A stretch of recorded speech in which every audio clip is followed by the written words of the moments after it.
गीत मुरली बाप दादा मधुबन। मीठे बच्चे, पहले हर एक को यह मंत्र कूट कूट कर पक्का कराओ कि तुम आत्मा हो। तुम्हें बाप को याद करना है, याद से ही पाप कटेंगे।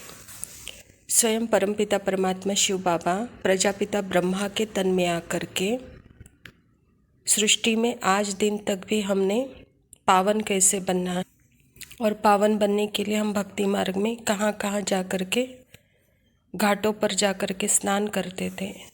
तो परमात्मा पिता हम बच्चों को इस ईश्वर विश्वविद्यालय के द्वारा, बच्चे यह आत्मा का पाठ पक्का करो, इससे ही पाप कटेंगे और सदा परमात्मा के याद में रहो, कहता बाबा। प्रश्न है, सच्ची सेवा क्या है जो तुम अभी कर रहे हो? बाबा कहता, भारत जो पतित बन गया है उसे पावन बनाना, यही सच्ची सेवा है। लोग पूछते हैं तुम भारत की क्या सेवा करते हो? तुम उन्हें बताओ कि हम श्रीमत पर भारत की यह रूहानी सेवा करते हैं, जिससे भारत डबल सिरताज बने। भारत में जो पीस प्रॉस्पेरिटी थी उसकी हम स्थापना कर रहे हैं। परमात्मा पिता इस सृष्टि में भी सर्वश्रेष्ठ स्थान भारत, इस भारत भूमि में आया है और भारत भूमि जो पतित बन गई है तो उसकी सेवा करने के लिए, और सच्ची सेवा क्या होती है वह हम बच्चों को सिखा रहे हैं। तो हम बच्चों को भी बाहर वाले पूछते हैं कि आप क्या सेवा करते हो? तो परमात्मा पिता कहता है कि बच्चे बोलो, हम भारत की सच्ची सेवा करने वाले हैं, भारत को पावन बनाने वाले हैं। हम श्रीमत के आधार पर रूहानी सेवा में तत्पर हैं। भारत की हम डबल सेवा कर रहे हैं। जो भारत पीस प्रॉस्पेरिटी थी उसकी हम फिर से स्थापना कर रहे हैं। पवित्रता, सुख, शांति, संपत्ति यह भारत में फिर से आएगा, तो उनको बताओ, कहता बाबा। धारणा के लिए मुख्य सार है, अतीन्द्रिय सुख का अनुभव करने के लिए अंदर बाबा बाबा की उछल आती रहे। हट से नहीं, रुचि से बाप को चलते फिरते याद करो। बुद्धि सब तरफ से हटाकर एक में लगाओ। परमात्मा पिता खुद कहता है कि मेरे से प्यार कैसे करो? मेरे से प्यार हट से नहीं, रुचि से करो, कहता बाबा।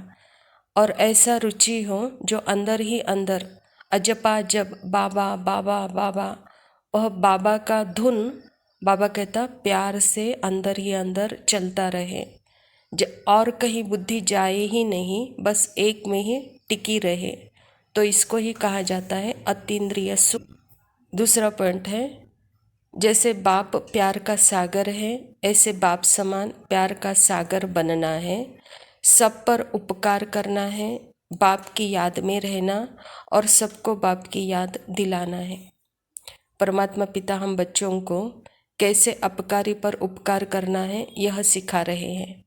तो बच्चे, जैसे मैं आप पर उपकार किया हूँ, आपको प्रेम करता हूँ, ऐसे ही हर आत्मा पर अर्थात अपकारी पर भी उपकार करो, अर्थात बाप की याद दिलाओ, बाप के याद में रहना उनको सिखाओ, कहता बाप। वरदान है, शांति की शक्ति के साधनों द्वारा विश्व को शांत बनाने वाले रूहानी शस्त्रधारी भव।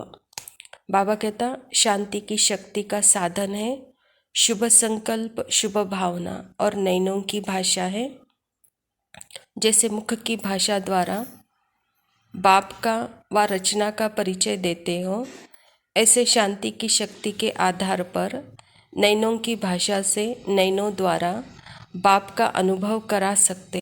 स्थूल सेवा के साधनों से ज़्यादा साइलेंस की शक्ति अति श्रेष्ठ है। रूहानी सेवा का यही विशेष शस्त्र है। इस शस्त्र द्वारा अशांत विश्व को शांत बना सकते हो। परमात्मा पिता हम बच्चों को ऐसा शस्त्र दिया है। बाबा कहता यह शांति का शस्त्र बहुत ही पावरफुल है। जैसे मुख के लिए भाषा होती है, बच्चे ऐसे नयन द्वारा अनेकों को शांति का अनुभव करा सकते हो। यह अति श्रेष्ठ है, कहता बाबा। यह रूहानी सेना का विशेष शस्त्र है। आपका काम ही है विश्व को शांत बनाना। आपका काम ही है परमात्मा का परिचय हर आत्मा को देना। यह शांति के आधार पर कहता बाबा। स्लोगन है, निर्विघ्न रहना और निर्विघ्न बनाना, यही सच्ची सेवा का सबूत है। अच्छा, मीठे मीठे सिकिलदे बच्चों प्रति माता पिता बाप दादा का याद प्यार और गुड मॉर्निंग। रूहानी बाप की रूहानी बच्चों को नमस्ते। हम रूहानी बच्चों की रूहानी बाप दादा को याद प्यार और नमस्ते। लव यू बाबा, शुक्रिया। ओम शांति।